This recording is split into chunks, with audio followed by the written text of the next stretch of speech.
Xavier Barnes' obituary in the November 16, 2012 issue of the Leader-Telegram states that he was only 9 years old when he passed away after a tragic car accident in Oliva, Wisconsin. Despite their incredible loss, the Barnes family chose to give the gift of life to others by donating Xavier's healthy organs. A couple of weeks after the accident, they received a letter from a young girl. In the letter, she thanked them for the gift of sight that she had received through a cornea donation. If it hadn't been for the Barnes' generosity, this little girl would probably still be blind. Everyone listening today has the opportunity to change lives through organ donation. I am a registered organ donor myself, and I have seen the results of organ donation in my community. This is an issue that's very close to home for me, so I have decided to do extensive research to make myself very knowledgeable on the subject. There are two different types of organ donation, live donation and deceased donation. Today I'll be talking about deceased donation, which is when organ donation happens after death.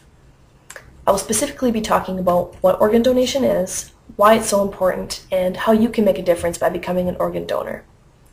Organ transplantation is one of the greatest advances in modern medicine.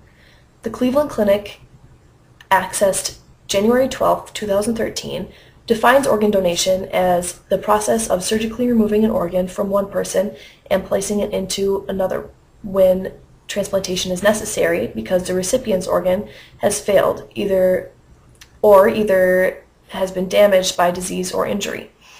According to Siegel and Alvaro's book, Understanding Organ Donation, Applied Behavioral Science Perspectives, deceased donors can donate 6 different organs: kidney, heart, liver, pancreas, lung, and small bowels.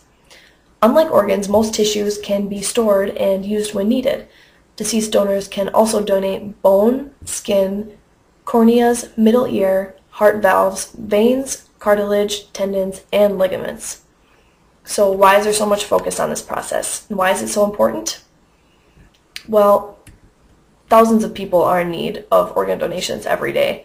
If you know the facts, you can make a difference. Unfortunately, the need for organ donors far exceeds the number of people that actually donate. Every day in the United States, 17 people die waiting for an organ, according to the Cleveland Clinic. The Mayo Clinic website, accessed January 12, 2013, states that at this very minute, over 100,000 men, women, and children in the United States alone are awaiting a life-saving organ transplant. So why aren't more people signing up to become donors? Well, some fear that they will still be alive when the organ donation takes place. In reality, people who agreed to organ donation are given more tests with no cost to their family to determine that they are actually dead than those who did not agree to organ donation. Being a deceased organ donor is nothing to be afraid of. You only give the gift of life once your life is already over. Another misconception is recognized by Mayo Clinic that not everyone is eligible to donate. You can become a consented donor at any age, young or old, in almost any condition.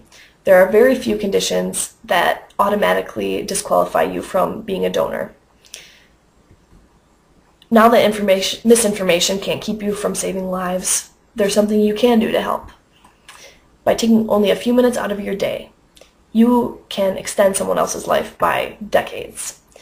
Parents or legal guardians have power of consent for children from birth to 17 years old. When someone turns 15 and a half, they can register to become an organ donor. And once they turn 18, the decision cannot be overridden by parents or any other. According to the Wisconsin Department of Health Services, you can legally register at 15 and a half. Simply log on to donatelife.net. Choose your state of residence. Type your last name and your driver's license number or state ID. Number is right there on your driver's license. And then, just for another qualification, check the All Organs, Tissues, or Eyes box on the back of your driver's license card and sign your name and the date, and that's it. So today we discussed organ donation. I explained what it is, why it's so important, and how you can become a life-saving donor. Now that you have all the information and you know how desperately organs are needed, I hope you will make the decision to become a life-saving donor and donate your organs when your body no longer needs them. I leave you with a video from the Organ Donation Foundation to encourage you to be an angel by being a donor.